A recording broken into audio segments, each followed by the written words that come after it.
Aquí comienza Paralímpicos, el podcast del Comité Paralímpico Español, con David Blay.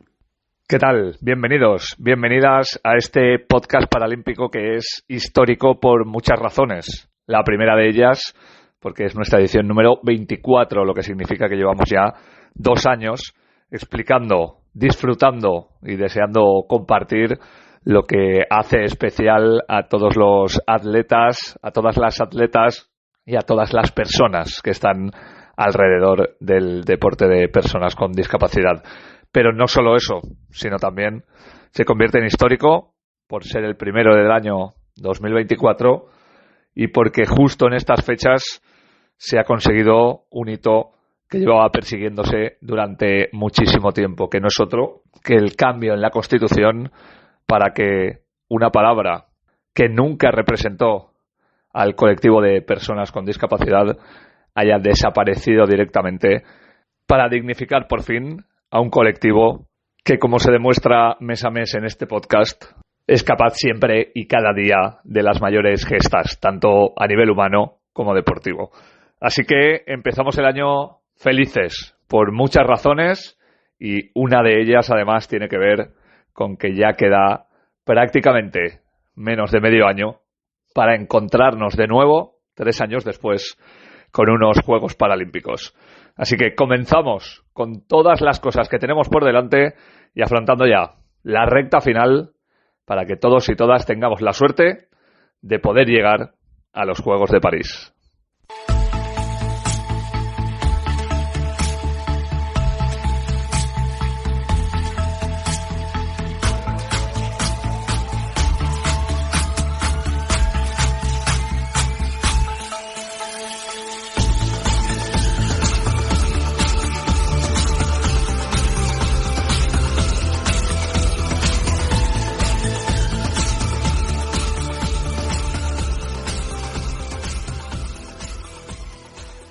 Siempre hemos intentado que en el Departamento de Comunicación del Comité Paralímpico Español Isabel Domínguez sea lo más rápida posible contándonos las noticias que han ocurrido durante los últimos 30 días. Pero como podréis comprender, entre campeonatos de España, campeonatos de Europa, campeonatos del mundo, inicio de ligas y preparación para los Juegos, hay que ser muy fenómena para contarlo todo en el mínimo tiempo posible.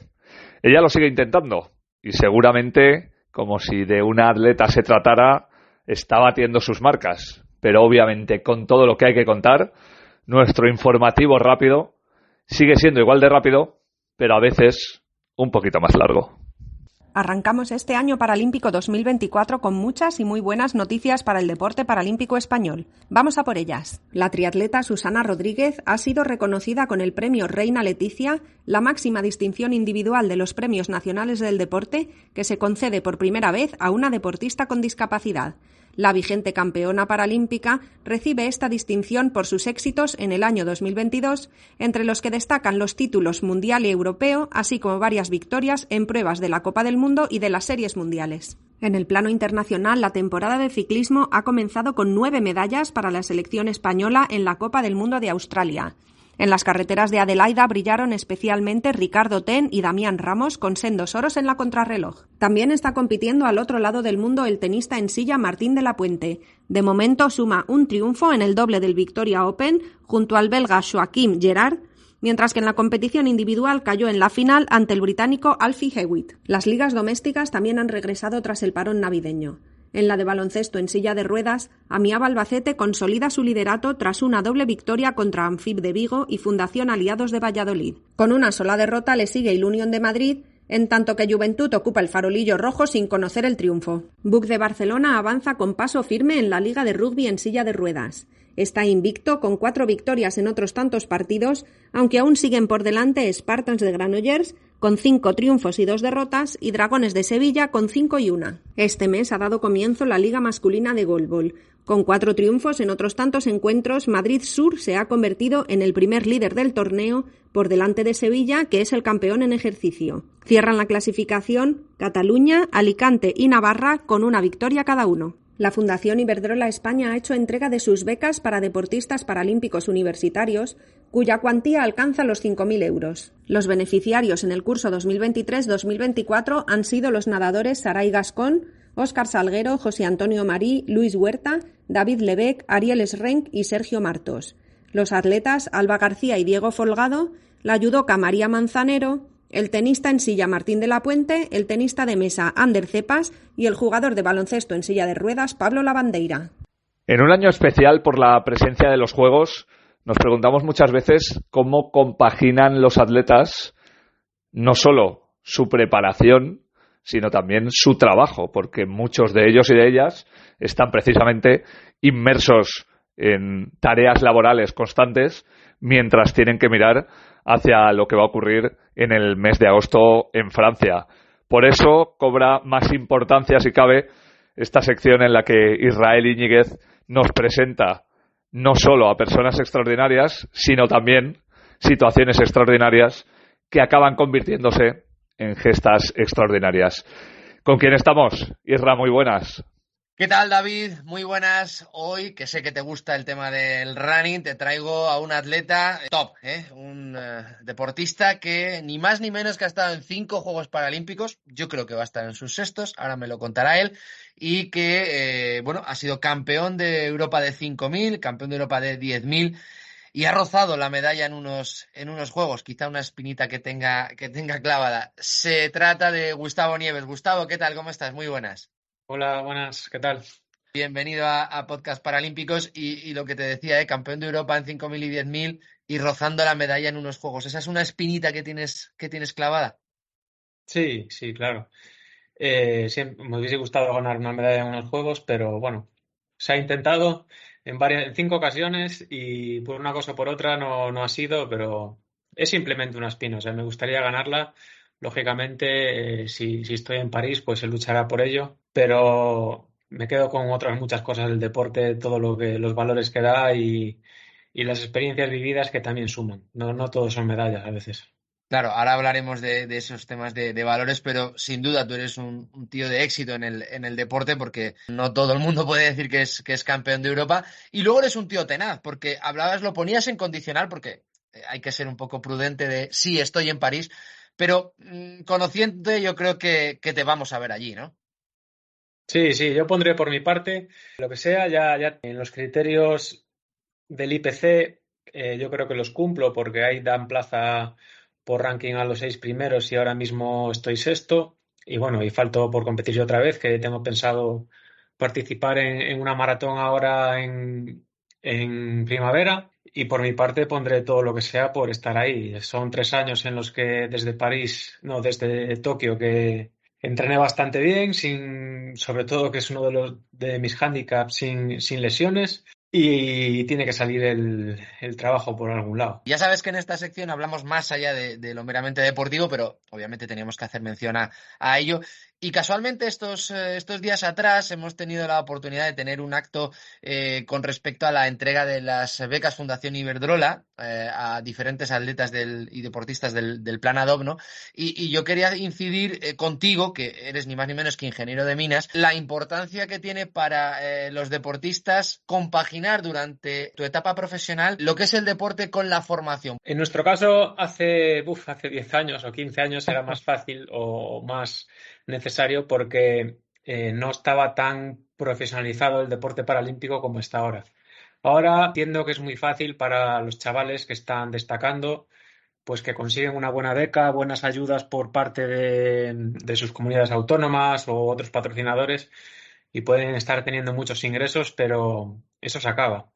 Y se puede acabar de un día para otro. Una lesión grave y a los 3 meses es muy triste, pero ya no se acuerda nadie. Entonces es esencial y muy importante pues la formación y estar preparado para otras cosas, tener otra actividad que te guste. Y también es bueno para no estar solo centrado en el deporte y dar el foco durante unas horas al día y eso ayuda a relajarme. Yo, sin ir más lejos, desde que compaginé el deporte con el trabajo, los días se me hacen más duros porque son más largos, pero mi rendimiento en el deporte está mejorando. O sea, yo me noto que asimilo mejor los entrenamientos y demás. Y el hecho de tener 2 actividades yo creo que ayuda bastante a esto. Gustavo, ¿por qué ingeniero de minas? Me gustaría decir que es por lo que me apasionaba, pero no. Es la única carrera que había en Vigo que Yo no quería salir de Vigo y de las que había en Vigo era la que más me motivaba. Hice un año de biología, pero la vista no me permitía, o sea, era muy difícil para mí, bueno, todo el tema de microscopios y demás, y veía que no iba a ser la vista, iba a ser una limitación en un futuro en el futuro laboral. Y opté por ingeniería de minas y la verdad es que me gustó bastante, o sea, la carrera me resultó entretenida. Sabía que no iba a tener mucha salida después por el hecho de no poder conducir. Si estás trabajando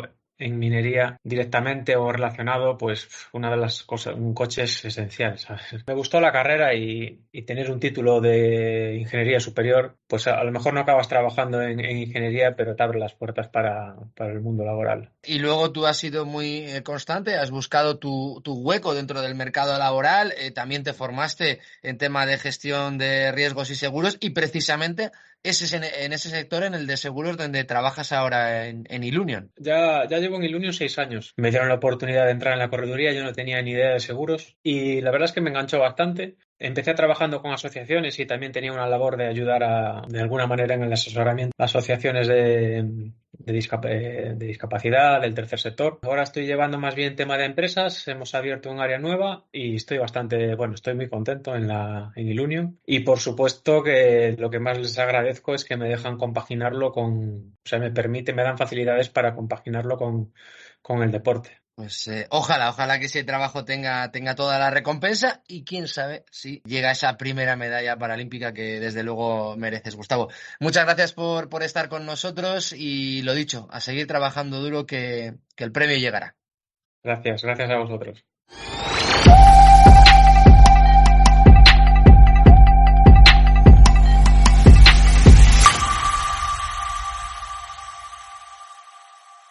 Yolanda Herburu es directora de Comunicación, Responsabilidad Social Corporativa y Sostenibilidad en Sanitas y desde hace muchísimo tiempo está ligada a las acciones que la compañía realiza con el Comité Paralímpico Español. Y de hecho, habiendo entrado ya en 2024 y en año de juegos, que siempre es especial para nosotros, ya sabéis que hacemos un repaso no solo por las instituciones que apoyan y ayudan desde hace mucho tiempo al comité y a sus deportistas, sino también por su historia, por cómo empezó todo, por qué les llevó a que su marca estuviera ligada a un movimiento como el paralímpico y sobre todo cuál ha sido ese tránsito en el futuro hacia donde se espera ir en estas circunstancias en las que todo el mundo está creciendo paralelamente, por fortuna. Así que saludamos ya a Yolanda para que ella nos cuente mejor que nadie esa relación entre Sanitas y el Comité Paralímpico Español. ¿Cómo estás, Yolanda? Muy buenas. Hola, muy buenas. Pues encantada de estar con vosotros. Un placer para nosotros, teniendo en cuenta además toda la trayectoria que tiene Sanitas con el comité y el apoyo desde hace muchísimo tiempo. Querría preguntarte si tienes la noción de qué impulsó a Sanitas a apostar por el deporte en personas con discapacidad.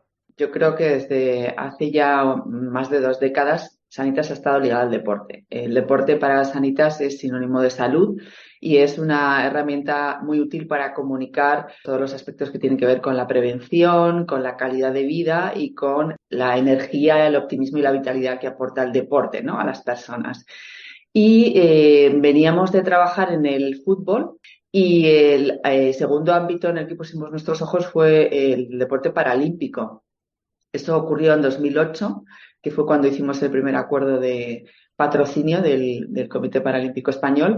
Y a partir de entonces ha sido una historia de éxito compartido. Hemos trabajado muchísimo y muy bien juntos y no solo hemos sido un patrocinador del deporte paralímpico, sino que a partir de ahí han surgido proyectos apasionantes como la promoción del deporte inclusivo. ¿Cuáles han sido esos aprendizajes, además, para alguien que está constantemente viendo lo que pasa y tratando de transformarlo en ese storytelling para que la gente no solo vea lo que se realiza, sino también comprenda todo lo que hay detrás? ¿Cómo han sido esos aprendizajes que os estáis llevando desde 2008, más allá de lo que significa el trabajo diario, Yolanda? El deporte paralímpico nos ha enseñado calidad, excelencia, la extensión de los beneficios del deporte y de la vida sana a un colectivo como de las personas con discapacidad que lo tienen más difícil habitualmente, ¿no? Y ahí hemos aprendido que las barreras que existen para el acceso a la práctica deportiva se pueden superar y que solo exige un cambio de mentalidad y de voluntad. Llevamos desde 2010 impulsando el deporte inclusivo desde la Fundación Sanitas.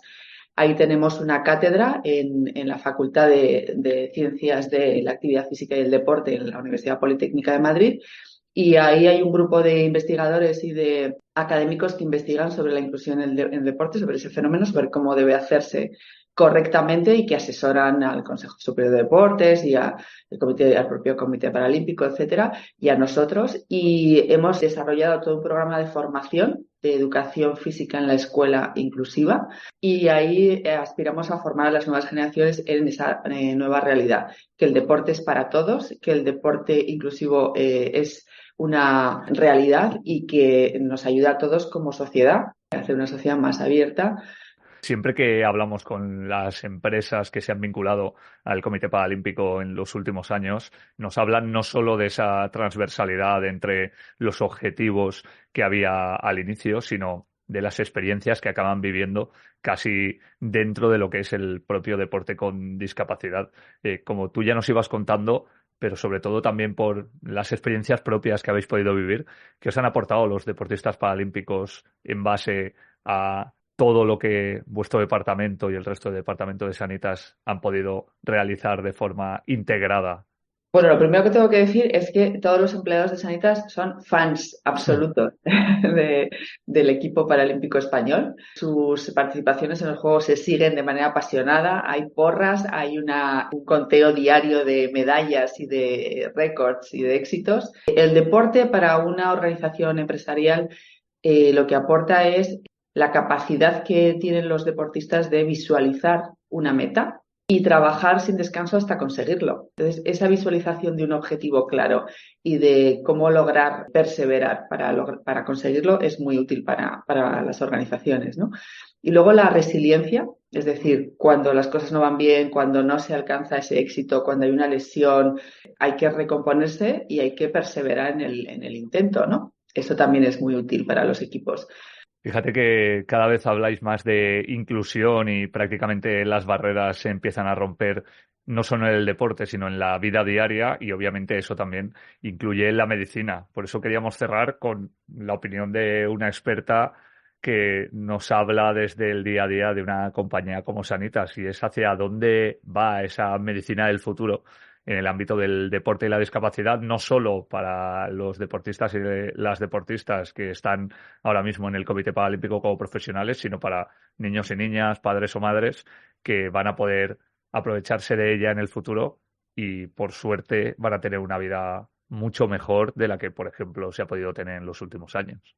Bueno, por un lado está todo el proceso de transformación y digitalización de la medicina, que está permitiendo acercar la medicina con mucha más inmediatez, sin barreras. Hay todo un proceso de utilizar wearables para monitorizar el estado de salud y para hacer una medicina preventiva muy útil. Es decir, con pequeños devices que tienes en casa puedes medir tu saturación de oxígeno, puedes medir tu colesterol, puedes medir tu nivel de azúcar en sangre, incluso hacer un electrocardiograma, monitorizar el peso. Todos esos datos pasan a los médicos de manera inmediata, que son capaces de planificar tipos de entrenamientos, dietas nutricionales o levantar alertas también, ¿no?, sobre cuando algo no va bien. Y además de eso, en el caso concreto del deporte y de la discapacidad, la medicina personalizada va a ser muy importante porque permite adaptar a cada individuo tanto los tipos de tratamientos como la capacidad de prescribir, por ejemplo, medicinas adaptadas a cada persona, evitando efectos secundarios indeseables, ¿no? Hemos pasado de tener que curar enfermedades o mitigarlas a prescribir salud para que todo el mundo, a través del deporte, tenga la capacidad de tener una vida más plena. Y en eso, como nos decía Yolanda, desde hace muchísimo tiempo, Sanitas está acompañando al Comité Paralímpico Español. Así que os damos las gracias. Esperamos que siga este acuerdo durante muchos años más, porque además a toda la gente que está viniendo le está ayudando muchísimo toda la posibilidad que nos explicaba Yolanda con las nuevas técnicas y los nuevos avances que nos vamos a encontrar en los próximos años. Yolanda, muchísimas gracias a ti, a Sanitas, y continuamos en este año que va a ser muy especial para todos. Un saludo. Un placer y muchos éxitos en este 2024 en los Juegos. Llevamos prácticamente todo el programa hablando de París y va a convertirse en una constante, por razones evidentes, durante los próximos meses. Pero hay muchísima gente que va a estar en la sombra para que todo aquello que pueda funcionar bien y que únicamente permita a los atletas y las atletas centrarse en sus hitos deportivos ocurra precisamente de esta manera. Y hoy, con quien queríamos hablar en nuestra sección de las personas que podrían parecer invisibles y sin embargo son absolutamente imprescindibles, nos vamos hacia la jefatura de expedición, es decir, hacia aquella persona que tiene que organizar absolutamente todo para que todo el mundo llegue bien, para que todo el mundo esté bien y para que todo el mundo compita bien en unos Juegos Paralímpicos. Esto es, y no es poco, lo que nos cuenta Silvia Mansilla. Mi trayectoria en el deporte paralímpico empieza un poco por casualidad, porque yo trabajaba en la candidatura de Madrid para los Juegos Olímpicos y Paralímpicos de 2016 y cuando la ciudad elegida fue Río de Janeiro, pues yo me quedé sin trabajo. Y la verdad que coincidió que en el Comité Paralímpico estaban buscando a un responsable financiero y tuve la gran suerte que me cogieran y empecé a trabajar con ellos pues en diciembre del 2009. Sí que es verdad que todos mis trabajos habían estado relacionados con el mundo del deporte, pero yo no tenía ni idea de deporte para personas con discapacidad. Pues desde que entré a trabajar en el comité en 2009, yo creo que ha habido muchos cambios en el deporte paralímpico, muchas mejoras. Creo que en el punto en el que nos encontramos debemos mirar atrás y ver todo el camino que hemos recorrido para llegar donde ahora mismo estamos. Todo el esfuerzo que hay detrás de cada logro. Yo creo que no me puedo dejar por comentar la creación del Comité Paralímpico Español en 1995, que supuso un punto de inflexión en la historia del movimiento paralímpico en España. Por supuesto, la puesta en marcha del Plan ADOP en 2005, que gracias a él nuestros deportistas comenzaron a disfrutar de becas económicas y de un programa de preparación deportiva. Cosas que vemos ahora mismo normal, pero que antes no lo eran tanto. El reconocimiento como deportistas de alto nivel, la evolución de los premios por resultados en juegos, que han ido experimentando un considerable incremento y cada vez nos va quedando menos camino por recorrer hasta la equiparación con el deporte olímpico. Por ponerte un ejemplo, yo creo que uno de los aspectos que más se desconoce y que a su vez genera más expectación es el tema de la equipación deportiva, que empieza a pensarse con más de un año y casi diría que con 2 de antelación. Empezamos viendo las tendencias de moda, los estilos, colores que son tendencia y que también nos identifican con el país. Se analizan tejidos según el clima del país donde se celebren los Juegos. También vemos qué tipo de ropa se necesita, que sea funcional, que toda la colección vaya en sintonía, tanto la ropa que usamos en villa como la de desfile y, por supuesto, la de ceremonia de premiación. Probamos la ropa con muestrarios a toda la expedición y, posteriormente, cuando ya tenemos el pedido, pasamos al proceso de producción y, posteriormente, y ya por último, el envío de las maletas a las casas de todos y cada uno de los miembros de la expedición. Otro proceso importantísimo, el tema de las acreditaciones. Trabajamos con una lista de más de 500 personas entre deportistas, técnicos y staff. Es verdad que esa lista se va reduciendo según nos vamos acercando a la fecha de los Juegos, aunque finalmente se espera que la expedición esté formada por algo más de 200 personas, un tamaño de delegación más o menos como tuvimos en Tokio. La logística, todo el transporte de material deportivo. Al final lo que hacemos es planteamos distintos escenarios, distintas opciones, siempre mirando por el deportista para que disponga de su material deportivo hasta el último momento y una vez que llegue a la villa lo tenga disponible. Lo mismo ocurre con los viajes, ya que los deportistas vienen de muchos puntos de España y tenemos que valorar cuál es el mejor plan de viaje para ellos. El alojamiento en la villa, yo creo que es lo que más quebraderos de cabeza nos supone, porque tenemos que alojar a la expedición en las habitaciones que nos da el comité organizador, pues teniendo en cuenta el deporte, los horarios de entrenamiento, las compatibilidades, y muchas veces es complicado complacer y que la designación de las habitaciones pues esté todo el mundo conforme con ellas. También en la villa montamos un servicio médico y de fisioterapia propio para que nuestros deportistas estén lo mejor atendidos posible, y también tenemos una oficina del Comité Paralímpico Español donde estamos disponibles pues para atender cualquier incidencia que pueda surgir. ¿Cómo se gestiona una expedición en un evento, en el evento deportivo más importante del mundo? La motivación en este caso es nuestro principal motor. Y es que la preparación de los Juegos es la parte más bonita de nuestro trabajo con diferencia. Usaremos la misma estrategia de siempre, que es hacer nuestro trabajo lo mejor que sabemos para que los deportistas puedan dar su 100% y ojalá los resultados nos acompañen en París. Y como digo yo, al final los Juegos Paralímpicos se viven como los viajes 3 veces: cuando los preparamos, cuando los vivimos y cuando los recordamos. Y estoy segura que París va a ser una experiencia inolvidable para todos.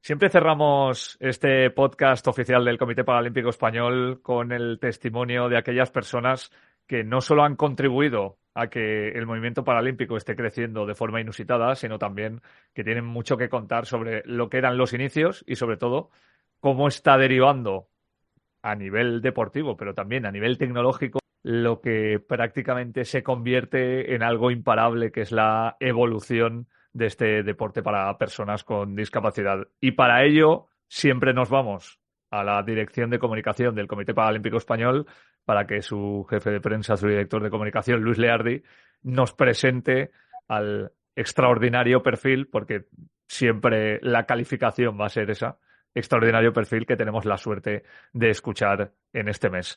Don Luis, ¿cómo está usted? Muy buenas. Hola, ¿qué tal, David?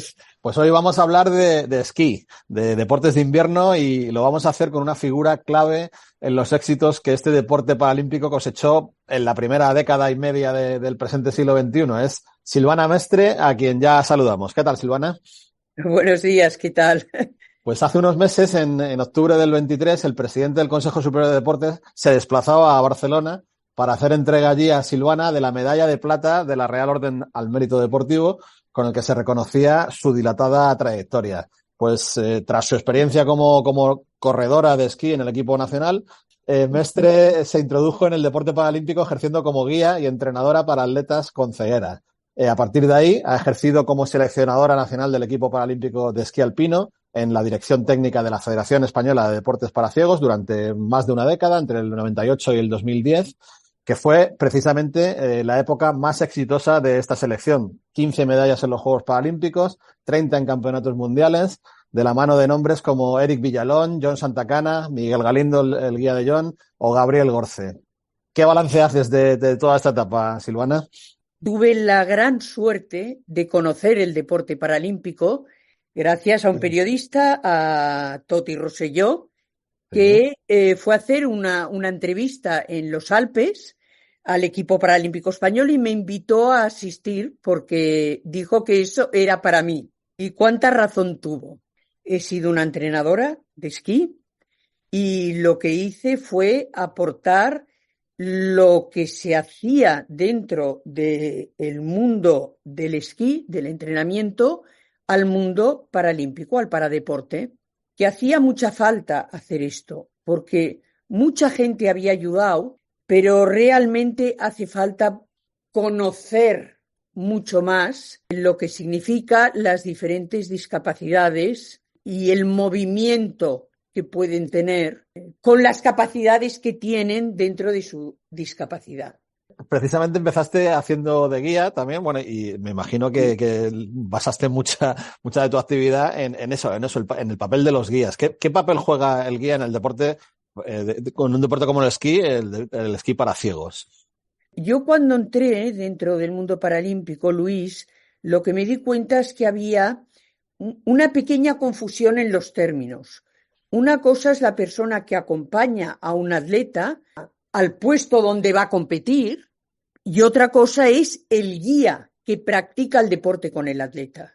Los atletas a los cuales yo entrenaba necesitaban tener guías que habían sido competidores dentro del mundo del esquí. Y luego otro tema que yo pensaba era que el guía no necesita ser amigo del corredor. Porque cuando se genera una relación muy de amistad, a veces cuesta decir las cosas. El esquí, que es un deporte tan individual, ¿verdad? En el deporte paralímpico, en el deporte de ciegos, se convierte en un deporte de equipo, ¿verdad? Tiene que ser, la compenetración tiene que ser máxima y también todos los medios tienen que estar a su disposición. ¿Tú crees que tienen los medios suficientes ahora mismo los deportistas, en el caso de los deportistas de esquí de ciegos, tienen todos los medios que precisan para llegar al alto rendimiento? El esquí es un deporte caro. Yo creo que se ha de definir muy bien. Y creo que las definiciones dentro de lo que significa el equipo aún no están bien entendidas. Yo creo que cuando una persona empieza a esquiar, o sea, el arreglo que llegue la persona con discapacidad con el guía que le va a conducir es un arreglo personal. Cuando entran, dijésemos, en un pre-equipo o en un equipo de promesas, yo creo que entonces sí que se ha de ayudar al guía, ha de tener unas ciertas ayudas porque estamos exigiendo que el guía se comporte exactamente igual que el atleta y es lo que necesitamos. Precisamente hemos tenido una época dorada, ¿verdad? En la primera década y media del siglo, en la que hemos tenido, pues lo que decíamos antes, Eric Villalón y sobre todo al final, cuando se han retirado pues John Santacana y también Astrid Fina en el ámbito del snowboard de personas con discapacidad física, pues nos hemos visto con que de repente está costando encontrar el relevo, ¿verdad? ¿Cómo ves la situación? ¿Se está trabajando en ello, en renovar este equipo que nos hemos quedado sin figuras tan extraordinarias como las que teníamos? Bueno, en todos los deportes, en los paralímpicos y en los no paralímpicos, está costando encontrar jóvenes que quieran seguir el trabajo, porque el trabajo demanda mucho. El trabajo demanda mucho, se ha de trabajar físicamente, se ha de seguir estudiando, o sea, sí, quiero decir, es grande, se ha profesionalizado mucho. El deporte paralímpico ha pegado un avance brutal estos últimos años en todos los deportes, porque lo ves. Entonces, lo que cuesta es, pues muchos padres cuando son jóvenes no ven el futuro dentro del mundo del deporte, entonces empujan a que los hijos dejen el deporte y estudien sin darse cuenta de que pueden estudiar exactamente igual. Fuiste la responsable de la sección de esquí alpino del Comité Paralímpico Internacional, que ejercía como Federación Internacional. Y digo ejercía porque estamos en un pleno proceso de integración, tanto a nivel internacional como a nivel nacional, en el que tanto la Federación Internacional de Esquí como la REFEDI, la Real Federación Española de Deportes de Invierno, están asumiendo el deporte paralímpico, el deporte de personas con discapacidad. ¿Cómo ves el futuro de este proceso? Y somos en el comité y en este programa somos del convencimiento de que el futuro pasa por la inclusión a todos los niveles y, por supuesto, también en las federaciones. Bueno, yo para empezar soy una defensora aférrima del deporte paralímpico. Está muy bien que trabajemos conjuntamente, pero tiene que tener su lugar. No porque la gente tenga una discapacidad, sino porque es una realidad. Nosotros no nos podemos mentir. Los atletas paralímpicos llegan a hacer marcas increíbles al lado de las que hacen los atletas olímpicos. Pero dentro del mundo del deporte siempre hay uno que lo consigue. Y yo creo que lo que provoca la discapacidad, que hace que los entrenadores trabajemos conjuntamente, porque el éxito mío, Luis, no fue más que trabajar en equipo. Por ejemplo, en el caso de Eric Villalón, cada vez que tenía que fijar el resto visual que tenía, movía la cabeza de una manera que se quedaba en el interior del esquí. Por tanto, se iba al suelo. Y en una reunión de entrenadores de la Real Federación Española de Deportes de Invierno, y fue muy sencillo, Luis Breifus me dijo, tranquila, enséñale a esquiar en interiores. Y es lo que hice. Decíamos antes que Silvana no solo ha dedicado su trabajo al alto nivel, sino que hace más de 15 años pues, puso en marcha también una de las entidades más dinámicas en la promoción deportiva de personas con discapacidad, no solo de esquí, sino de muchas otras disciplinas. Se llama Play and Train. ¿Qué satisfacciones te da esta faceta? ¿Qué logros habéis conseguido? Con Play and Train, yo estaba dentro del IPC, me di cuenta que me estaba haciendo mayor y además yo soy de la base de que más de X tiempo no debes de estar en puestos tan altos. Si monto una asociación en España, puedo montarla, no conflictirá con mi trabajo aquí en el IPC. Y la verdad es que los dos, es que me gusta decirlo porque me emocionaron, me dijeron, Silvana, no solo te decimos que lo montes, sino que te apoyaremos. Encontré una persona que es mi socia, Mariona Masdemont, y bueno, le propuse una noche en casa, junto con Lucía Zumárraga, una neuropsicóloga, les propuse montar esto. Y la verdad que me ha dado muchísimas satisfacciones, porque lo que yo buscaba, primero, por un lado, era volver a la base, volver a los niños. Yo acogí a un chico ciego. Para mí es mi hijo, no lo adopté porque sus padres estaban en vida y pensé en el futuro de él. Hay que decir que esta persona ha sido nada menos que medallista paralímpico también. No, podemos decir que estamos hablando de Gabriel Gorce. Y Gabriel, bueno, es parte de Play and Train, es el vicepresidente y él lleva muchas cosas en Play and Train. Y con toda esta trayectoria y todo lo que nos has contado, resulta, Silvana, que para no estar quieta, que es y sigue siendo y ha sido una constante en tu vida, has decidido embarcarte en algo que incluso hay muchas personas que todavía ven como algo lejano a pesar de su integración, y es poner en marcha un estudio de un máster en inteligencia artificial y realidad aumentada que además estás integrando en los entrenamientos de las personas con discapacidad. Cuéntanos, por favor, ¿cómo empieza esta oportunidad y qué te estás encontrando?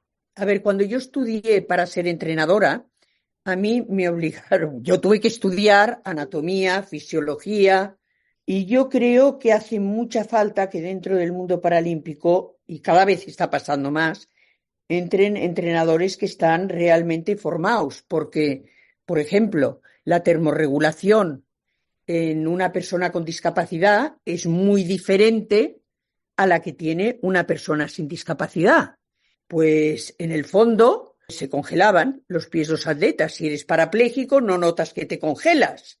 Y las nuevas tecnologías, la verdad es que me atraen y me atraen muchísimo, porque veo las posibilidades que pueden tener. Bueno, yo pertenezco, estoy en la junta directiva del clúster catalán que se llama INDESCAT, y gracias a ellos salió una oportunidad dentro de la Unión Europea de presentar un proyecto y conseguí convencer a 2 universidades catalanas, también a Eurofitness, que es una de esto de gimnasios, tienen muchísimos, y a otras empresas, y Play and Train. Entonces lideramos un proyecto que lo vamos a desarrollar para todas las discapacidades, pero de momento ¿con qué hemos empezado?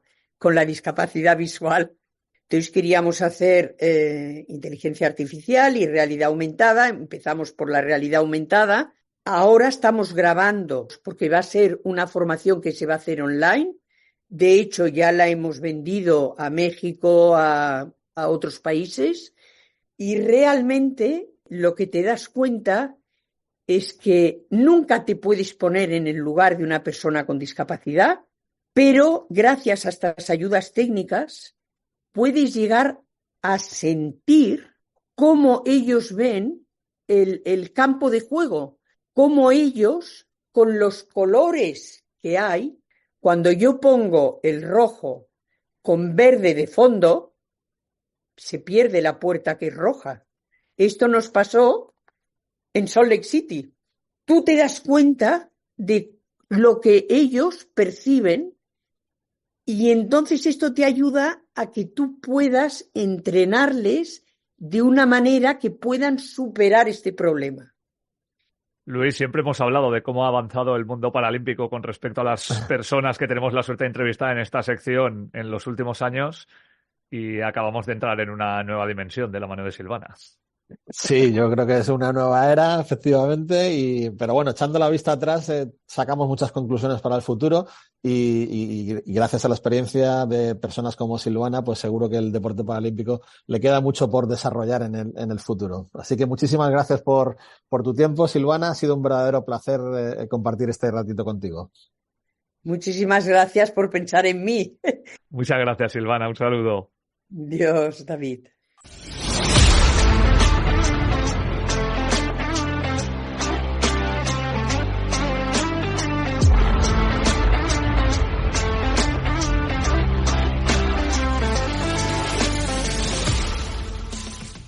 Ahora sí que entramos en la recta final para poder llegar a esos Juegos de París con los que todo el mundo sueña, donde ya tenemos atletas clasificados y clasificadas y donde algunos o algunas de ellos están intentando llegar con las mínimas posibles, con los mejores entrenamientos, con las recuperaciones más rápidas o simplemente con el foco mental adecuado.